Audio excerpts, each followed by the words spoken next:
ఆదికాండము 5:1-11. తరతరాలకు ఆశీర్వాదమైన కుటుంబ జీవితం. ప్రియమైన దేవుని పిల్లలారా, ఈ వీడియోని మీరు ఇప్పుడు స్కిప్ చేయాలని అనుకుంటే దయచేసి ఒక క్షణం ఆగండి. ఎందుకంటే ఈ సందేశంలో మీ కుటుంబ జీవితం గురించి, మీ పిల్లల భవిష్యత్తు గురించి, మీ ఇంట్లో ఎవరూ గమనించని ఆత్మీయ పోరాటాల గురించి దేవుడు మీతో మాట్లాడబోతున్నాడు. ఈ వీడియో చివర్లో మనమంతా కలిసి చేసే ప్రార్థన మీ ఇంట్లో మార్పుకు ఆరంభం కావచ్చు. కాబట్టి దయచేసి ఈ వీడియోని చివరి వరకు వదలకుండా వినండి. ఈ రోజు మనం దేవుని వాక్యంలో చాలామంది దాటవేసే ఒక అధ్యాయాన్ని ధ్యానించబోతున్నాము. అదే ఆదికాండము 5వ అధ్యాయం. చాలామంది ఈ అధ్యాయం చదివితే ఇలా అనుకుంటారు, ఇది కేవలం వంశావళి, పేర్లు మాత్రమే ఉన్నాయి, సంవత్సరాల లెక్కలు మాత్రమే ఉన్నాయి, మరణాల జాబితా మాత్రమే ఉంది. కానీ ప్రియమైన వారు, దేవుని వాక్యంలో అర్థం లేని ఒక్క వాక్యం కూడా లేదు. ఈ అధ్యాయంలో మన కుటుంబ జీవితం, మన విశ్వాస బాధ్యత, మన పిల్లలకు మనము ఏమిచ్చి వెళ్తున్నామో చాలా స్పష్టంగా కనిపిస్తుంది. వాక్యం ఇలా చెబుతుంది, దేవుడు ఆదామును తన పోలికలో సృష్టించాడు, మగవానిగాను ఆడుదానిగాను వారిని సృజించాడు, వారిని ఆశీర్వదించాడు. ఇది చదివితే సాధారణంగా అనిపించవచ్చు, కానీ దీంట్లో చాలా లోతైన సత్యం ఉంది. కుటుంబం మన అవసరం వల్ల పుట్టిన వ్యవస్థ కాదు. కుటుంబం సమాజం చేసిన ఒక ఒప్పందం కాదు. కుటుంబం దేవుని ఆలోచనలో పుట్టిన ఆశీర్వాదం. అందుకే ఈ రోజుల్లో ఎక్కడ చూసినా కుటుంబాల మీదే ఎక్కువ దాడి జరుగుతోంది. భర్త, భార్య మధ్య అనుమానం, చిన్న విషయాల వల్ల పెద్ద గొడవలు, తల్లిదండ్రులు, పిల్లల మధ్య మాటలేని దూరం. ఇవి యాదృచ్ఛికంగా జరుగుతున్నవి కావు. శత్రువు కుటుంబం పడిపోతే తరతరాలు పడిపోతాయని తెలుసు. కానీ దేవుడు కుటుంబం నిలబడితే తరతరాలు నిలబడతాయని తెలుసు. తర్వాత వాక్యం చెబుతుంది, ఆదాము తన పోలికలో కుమారుని కనెను, అతనికి షేతు అని పేరు పెట్టెను. ఇక్కడ మనం ఒక ముఖ్యమైన విషయాన్ని గమనించాలి. దేవుని పోలికలో సృష్టించబడిన ఆదాము ఇప్పుడు తన పోలికలో కుమారుని కనెను. అంటే తల్లిదండ్రులు ఎలా జీవిస్తారో పిల్లలు కూడా అలాగే తయారవుతారు. తండ్రి కోపంగా ఉంటే పిల్లల్లో కోపం పెరుగుతుంది. తల్లి ఎప్పుడూ భయంతో ఉంటే పిల్లల్లో భయం పెరుగుతుంది. కానీ తల్లి ప్రార్థించే తల్లైతే ఆ పిల్లలో దేవుని భయం పెరుగుతుంది. తండ్రి దేవుని మీద నమ్మకం పెట్టుకుంటే పిల్లలు కూడా అదే నమ్మకంలో నడుస్తారు. అందుకే ప్రియమైన తల్లిదండ్రులారా, మీ జీవితం మీ పిల్లలకు నడిచే బైబిల్. మీరు వారికి బోధించకపోయినా వారు మీ జీవితాన్ని ప్రతిరోజు చదువుతున్నారు.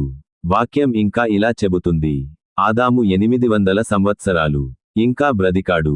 చాలా కుమారులను కుమార్తెలను కనెను. మొత్తం 930 సంవత్సరాలు బ్రతికాడు. మనకు ఇది వింటే ఆశ్చర్యంగా అనిపిస్తుంది. ఎంత పొడవైన జీవితం.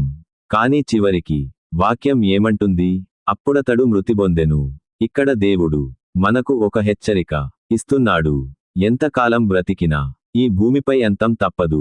ఎంత సంపాదించినా మనతో రాదు. ఎంత పేరు వచ్చినా మనతో రాదు. మనతో వచ్చే ఒక్కటే విషయానికి మన విశ్వాసం. అందుకే ఈ రోజు మనల్ని మనమే ఇలా అడగాలి, మన పిల్లలకు ఆస్తి మాత్రమే వదిలి వెళ్తున్నామా, లేదా విశ్వాసాన్ని కూడా వదిలి వెళ్తున్నామా? తర్వాత వాక్యం చెబుతుంది, షేతు ఎనోషును కనెను, ఎనోషు కేయినానును కనెను. ఇది కేవలం పేర్ల జాబితా కాదు, ఇది దేవుని నమ్మకానికి సాక్ష్యం.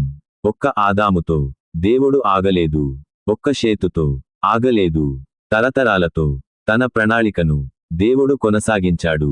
ప్రియమైన క్రైస్తవ ఆడబిడ్డలారా, మీరు ఇలా అనుకోకండి, నేను ఇంట్లోనే ఉన్నాను, నేను ఏమి చేస్తున్నాను? మీరు చేస్తున్న పని చిన్నది కాదు.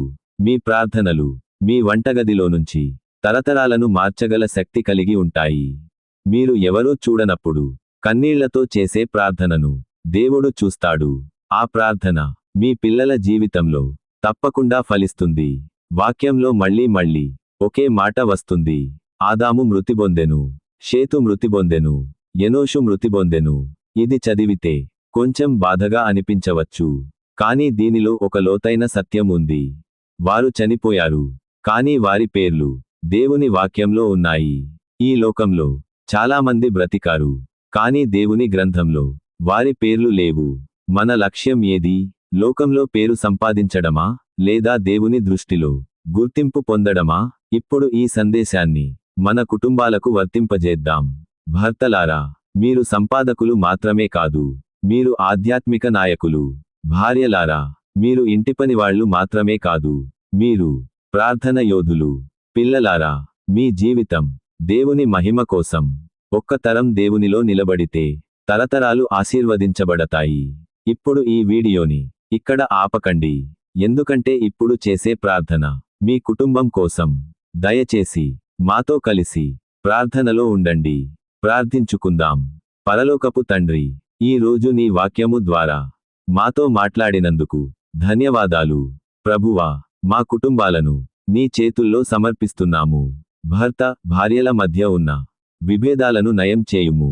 తల్లిదండ్రులు పిల్లల మధ్య ప్రేమను మళ్లీ పునరుద్ధరించుము. మా ఇంటిని ప్రార్థన మందిరంగా మార్చుము. షేతు వంశంలా మా కుటుంబాల్లో కూడా తరతరాలుగా విశ్వాసం నిలిచేలా చేయుము.